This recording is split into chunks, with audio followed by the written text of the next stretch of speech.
kemuliaan 10 hari termasuk malam pertama di bulan Dzulhijjah itu isyarat awalnya didapati di pembuka surah Al-Fajr, surah yang ke-89 di ayat yang kedua tepatnya, wal fajr wa layalin ashr. Kemudian ada yang melengkapi dengan ayat ketiganya, wasyaf'i wal watar. Baik, alhamdulillah. Ini mendapat penafsiran dari sahabat Ibnu Abbas radhiyallahu taala anhuma ketika menyampaikan riwayat dari Nabi sallallahu alaihi wasallam bahwa Nabi satu kali pernah menyampaikan bahwa ma min ayyamin ahabbu ila Allahi al-amalu salihu fiha ahabbu ila Allahi min hadhil ayyamil ashr. Tidak ditemukan di antara sekian peredaran waktu dalam setahun saat hari-hari itu seluruh amal soleh yang dikerjakan di dalamnya begitu dicintai oleh Allah Subhanahu wa ta'ala dibandingkan dengan 10 hari di awal Dzulhijjah. Lalu sahabat mengonfirmasi, walal jihadu fi sabilillah, apakah jihad fi sabilillah ya Rasulullah? Tidak mampu juga menandinginya. Walal jihadu fi sabilillah, bahkan jihad fi sabilillah pun tidak mampu menyamainya. Illa rajulun kharaja binafsihi wa malihi wa lam yarji' bidzalika min syai'. Kecuali jika ada puncak tertinggi jihad yang memang tidak bisa disaingi. Jadi tetap jihad fi sabilillah itu nanti ada nomor satu tertingginya, yaitu orang berjuang dengan jiwa dan hartanya sampai dia wafat. Nah, di situ ada jiwa dan harta, nanti turunannya macam-macam. Kalau tidak ada tuntutan secara militer misalnya ya, dan hakim menetapkan itu, jadi nggak sembarangan keluar begitu saja. Ada runtutannya di fikih jihad itu. Nanti di bawahnya ada jihad bil qalam, dengan pengetahuan. Itu bisa setara antara jihad ya tuntutan militer dengan jihad pengetahuan. Ada ayat khusus di situ dengan turunnya Quran surah 9 At-Taubah di ayat 122. Wa ma kana al-mu'minuna liyanfiru kaffah falawla nafara min kulli firqatin minhum ta'ifah liyatafaqahu fid din wa liyunziru qaumahum idza raja'u ilaihim la'allahum yahdharun. Tidaklah setiap insan beriman itu mesti semua tergerak untuk berjuang secara militer sekalipun ada tuntutannya, tapi mesti dibagi. Mesti ada sebagian di antara mereka yang dipersiapkan menjadi kader-kader terbaik di negerinya, di bangsanya, melalui pendalaman pengetahuan. Jadi mesti ada pelajar-pelajar, mahasiswa-mahasiswa yang memang disiapkan untuk membangun negeri. Jadi kalau kita ngikut Quran itu spiritnya akan membantu kita untuk memakmurkan negeri kita. Tidak ada ahli Quran merusak, ya. Tidak ada ahli Quran misalnya tidak mencintai bangsa, pasti cinta. Bahkan bukan sekedar cinta, tapi kita diminta untuk memakmurkan tempat yang kita pijak. Waliyunziru qaumahum idza raja'u ilaihim. Kalau sudah selesai belajar, selesai kuliah, pakar di bidangnya, pulang, kata Quran, ke kampungnya, pulang ke negerinya. Orang Palembang, pulang ke Palembang, bangun Palembang. Ingatkan masyarakatnya, bangun negerinya, la'allahum yahdharun, supaya makmur, semua mendapatkan pencerahan yang serupa. Itu nilainya tinggi. Nah, saat masuk awal Dzulhijjah, itu semua kualitas amal berubah. Semua kualitas amal berubah. Naik status amalnya menjadi dicintai oleh Allah Subhanahu wa ta'ala. Jadi setiap bulan, waktu tertentu, itu ada keutamaannya sendiri. 10 Dzulhijjah ini awal ya 1 sampai dengan 10 nggak bisa juga disamakan dengan Ramadan. Ramadan punya keistimewaannya sendiri, awal Dzulhijjah punya keistimewaannya sendiri. Misal malam Al-Qadar itu adanya hanya di Ramadan, nggak bisa ditemukan di malam-malam awal Dzulhijjah. Jadi tidak tepat kalau ada yang mengatakan bahwa di malam-malam Dzulhijjah pun nilainya seperti malam Al-Qadar. Tidak. Ya, berbeda, ada keutamaan sendiri. Karena itu malam Al-Qadar setahun cuma sekali saja, tepatnya masuk di malam-malam atau satu malam di antara sekian malam Ramadan. Dalilnya Quran surah 97, inna anzalnahu fi lailatul qadar wa ma adraka ma lailatul qadar lailatul qadri khairum min alfi syahr. Kapan itu terjadi? Tafsirnya nanti di Al-Baqarah, di antaranya di ayat 185. Syahrul Ramadhan alladzi unzila fihil Quran. Yang dimaksud bulan Ramadan saja. Jadi kalau kita ingin petakan, kita dapati Ramadan bulan siam. Siamnya wajib sifatnya, nggak ditemukan lagi yang lain. Ramadan bulan Quran. Quran menjadi lebih mulia ketika ada di Ramadan. Makanya ketika orang datang masuk Ramadan, semakin tergerak menghafal Quran, membaca Quran, khataman Quran. Ramadan itu bulan infak. Karena itu saat Ramadan meningkat keinginan seseorang untuk infak. Kemudian lebih itu lagi Ramadan bulan meningkatkan sholat. Malamnya orang banyak isi dengan tarawih dan sebagainya. Itu Ramadan. Nah, 10 awal Dzulhijjah itu walayalin ashr. Ya? Baik itu ganjil atau genapnya. Jadi sama saja. 1 kan ganjil, 3 ganjil, kan? 5 ganjil. Atau genapnya 2, 4, 6. Itu awal Dzulhijjah tanggal 1 sampai 10 itu semua punya keutamaan. Semua punya kemuliaan. Tidak peduli ganjil atau genapnya. Apa keutamaannya? Semua amal yang dikerjakan di awal Dzulhijjah itu statusnya naik menjadi amalan yang sangat dicintai oleh Allah Subhanahu wa taala. Artinya apa? Kalau Anda sholat dan sholatnya ikhlas, maka status itu naik sholatnya bukan sekedar sholat, tapi sholat yang dicintai oleh Allah Subhanahu wa taala. Kalau Anda infak, bukan sekedar infak, tapi status infaknya dicintai oleh Allah Subhanahu wa taala. Kalau Anda baca Al-Quran, status bacaan Qurannya naik tingkat menjadi dicintai oleh Allah Subhanahu wa taala. Kaidah cinta Allah ini begini. Quran surah ke-3 Ali Imran ayat ke-31. Qul in kuntum tuhibbunallaha fattabi'uni. Perhatikan kaidah cinta itu. Yuhibbukumullahu wa yaghfir lakum dzunubakum. Jika Allah sudah mencintai seorang hamba, yuhibbukumullah, maka yang pertama dianugerahkan oleh Allah kepada hamba itu bukan dunia. Awas ya. Jadi kalau ada peningkatan harta, jangan dulu dipahami bahwa Allah cinta, belum tentu. Kalau ada peningkatan kedudukan, belum tentu itu menjadi tanda sayang Allah kepada hamba, belum tentu. Allah itu kalau mencintai seorang hamba, yang pertama diberikan itu adalah pengampunan terhadap seluruh dosa-dosanya. Wa yaghfir lakum dzunubakum. Jadi 10 awal Dzulhijjah itu potensial untuk bisa memohon ampunan Allah Subhanahu wa taala, sehingga siapa yang mampu bisa melewati itu, dosa-dosanya berpeluang digugurkan sekaligus hilang dosanya dan sekaligus datanglah cinta Allah kepadanya. Nanti kalau dosa sudah hilang, datang cinta, apa di antara dampak yang bisa diraih? Cepatnya pengabulan doa. Nanti ada orang-orang yang sangat dicintai Allah, dia belum meminta, Allah sudah kabulkan. Lisannya belum memohon, hatinya ada harapan, Allah sudah kabulkan. Contoh ketika Allah mencintai, kita ambil di bawah Nabi Muhammad. Kalau Nabi Muhammad itu sudah pasti gitu ya. Beliau belum minta apa-apa, turun satu surah tentang jaminan surganya. Inna a'tainakal kautsar. Nabi Musa itu minta dulu, Rabbi syrahli sadri wa yassirli amri. Nabi Muhammad nggak minta, turun surah Alam nashrah laka sadra. Turun lagi wa nuyassiruka lil yusra. Nggak minta, turun. Maryam, ibundanya Nabi Isa alaihi salam, kan? Tidak minta, ibadah aja sampai Allah mencintainya. Maka apa yang terjadi? Semua kebutuhannya langsung Allah berikan. Di Ali Imran ayat 37 itu. Fataqabbalaha rabbuha biqabulin hasanin wa ambataha nabatan hasana wa kaffalaha Zakaria. Kullama dakhala 'alaiha Zakaria al-mihraba wajada 'indaha rizqa. Qala ya Maryam anna laki hadha? Qalat huwa min 'indillah. Innallaha yarzuqu man yasha bighairi hisab.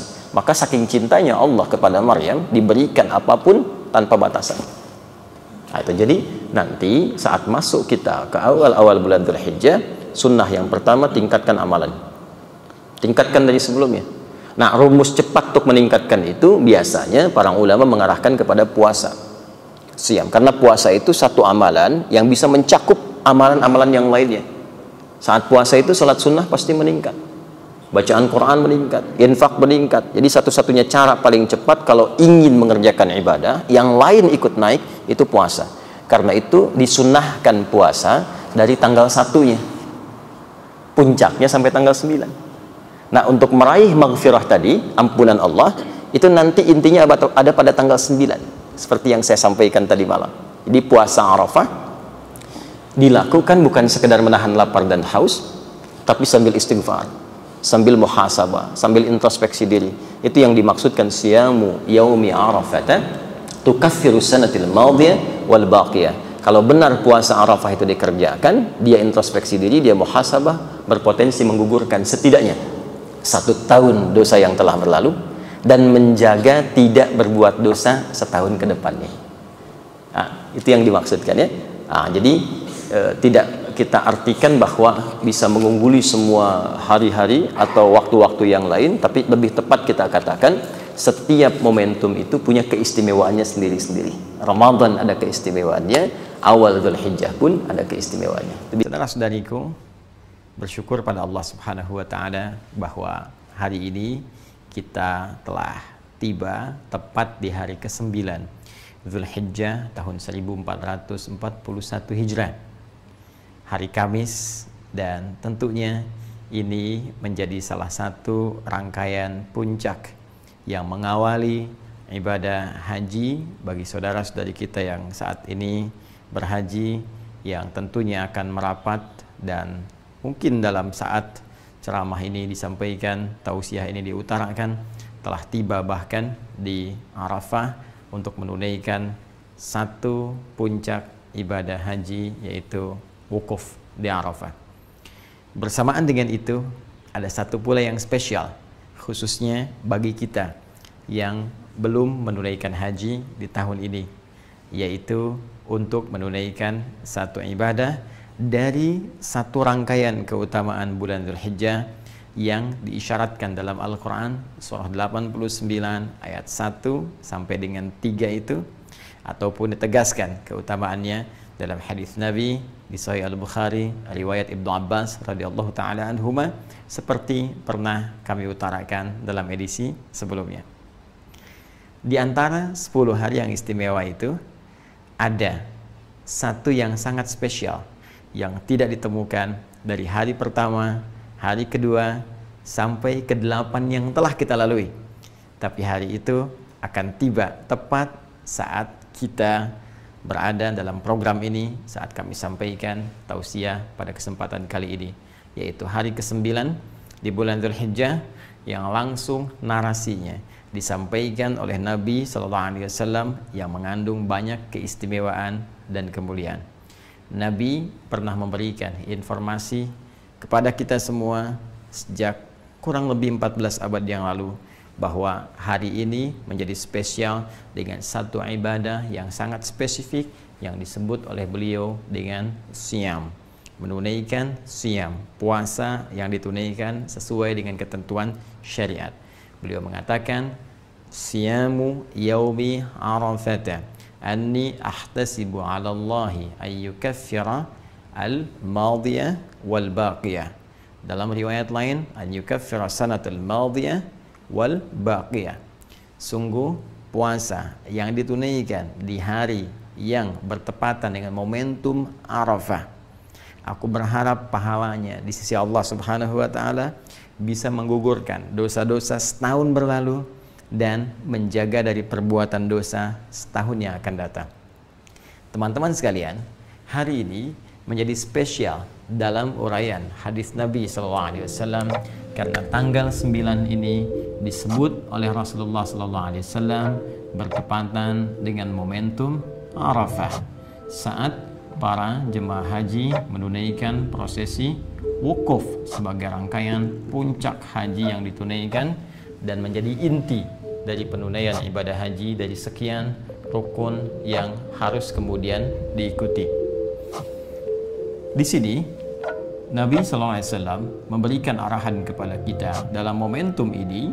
Kita diminta oleh Rasulullah untuk menunaikan ibadah spesifik berupa siyam. Tidak main-main, pahalanya bisa menggugurkan dosa setahun berlalu.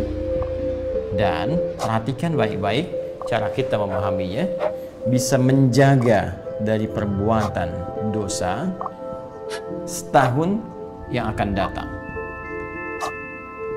Masya Allah. Artinya, dalam konteks penunaian puasa ini, kita bukan sekedar diminta oleh Rasulullah puasa secara fisik, menjaga tidak makan, menjaga tidak minum, tidak berhubungan seksual. Lebih daripada itu, karena puasa ini potensinya dengan izin Allah bisa menggugurkan dosa setahun berlalu. Karena itu, cara mengisinya akan lebih baik jika kita iringi dengan mengevaluasi kesalahan-kesalahan yang pernah diperbuat oleh kita dan berpotensi dosa setidaknya setahun ke belakang. Jadi seperti orang wukuf saat di Arafah, mereka merenung, berkontemplasi, merenungkan kesalahan-kesalahan, mengakui dosa-dosa, sehingga dengan pengakuan itu dan komitmen untuk meninggalkannya akan merubah pribadi mereka lebih baik setelah selesai menunaikan rangkaian ibadah haji. Pulang, meninggalkan segala keburukan, menanggalkan seluruhnya, dan bertransformasi menjadi manusia yang lebih mulia. Pun demikian, orang yang belum punya kesempatan untuk berhaji, di tepat pada momentum yang sama, Nabi minta untuk menunaikan puasa dan mengisi puasa itu dengan kontemplasi, dengan renungan seperti orang wukuf yang berada di Arafah. Maka dia ingat dosa-dosanya, hubungan dia dengan Allah, hubungan dia dengan makhluk, dengan orang tua, dengan istri, dengan suami, dengan anak-anak, dengan tetangga, demikian seterusnya. Maka ia mencoba mendekati Allah Subhanahu wa Ta'ala, bercoba untuk bertobat, mengoreksi dosa-dosanya, sehingga dengan itu mendapat penerimaan terbaik di sisi Allah Subhanahu wa Ta'ala. Ciri orang yang diterima tobatnya, diterima koreksi dirinya, diterima perubahan dirinya ketika dia mendekat kepada Allah saat berpuasa ini, pun demikian dengan yang wukuf di Arafah. Maka ciri yang paling spesifik saat tobatnya diterima, saat dosanya dihilangkan, adalah terjaganya ia dari perbuatan dosa setelah amalan itu ditunaikan. Karena itu Nabi memberikan isyarat Allah akan berkenan mengampuni dosa setahun yang akan datang. Maksudnya adalah dia akan terjaga dari perbuatan dosa, sehingga tidak mudah anggota fisiknya untuk mengarah pada perbuatan maksiat. Karena berhasil puasanya di hari ini, maka ada penjagaan dari seluruh anggota tubuhnya. Matanya tidak mudah melihat perbuatan maksiat, telinganya tidak mudah mendengar yang salah, demikian lisannya tidak mudah bertutur yang keliru sampai ke ujung kakinya. Ada penjagaan setidaknya selama setahun ke depan. Kalau dibiasakan, maka tiap tahun akan terjaga, dan transformasinya akan melahirkan nilai-nilai kebaikan pada setiap sifat dan sikap yang terbawa dari aktivitas manusia yang paripurna ini. Jika demikian, boleh jadi ada banyak orang yang berhasrat untuk menunaikan puasa di hari ini, tapi belum tentu berhasil menjalaninya jika sekedar hanya menahan lapar, haus, dan kebutuhan biologis atau seksual saja. Karena itu, isi hari ini dengan banyak berenung, banyak berkontemplasi, mengoreksi diri. Dan buktinya akan terlihat setelah kita melalui ibadah yang kita tunaikan sebagai puasa bertepatan dengan momentum Arafah di hari ini. Jika setelah puasa ini belum mampu kemudian lahir penjagaan-penjagaan tadi, ini menunjukkan ada yang kurang berhasil dalam puasa yang ditunaikan itu. Maka mari buktikan kepada Allah bahwa alhamdulillah kita diberi kesempatan tahun ini. Ini hanya datang setahun sekali. Ya, momentum perubahan, momentum taubat, momentum penerimaan hanya setahun sekali. Jika kita tidak dapat di tahun ini, kita harus tunggu tahun depan. Karena itu, mari kita berjuang, berikhtiar, dan membuktikan kepada Allah dengan kesungguhan kita bahwa semua yang diberikan kepada kita, kesempatan yang mulia ini, kita bisa maksimalkan dengan sebaik-baiknya. Yang terakhir, teman-teman sekalian, seperti orang yang wukuf di Arafah, punya potensi untuk banyak dikabulkan doanya. Karena itu, selain mereka beristighfar, mengoreksi diri, memperbaiki diri, juga semua orang wukuf seluruhnya 100% sudah otomatis akan memanjatkan doa kepada Allah, bermunajat dengan penuh kekhusyuan untuk memohon segala hajat kebaikan dunia dan akhirat.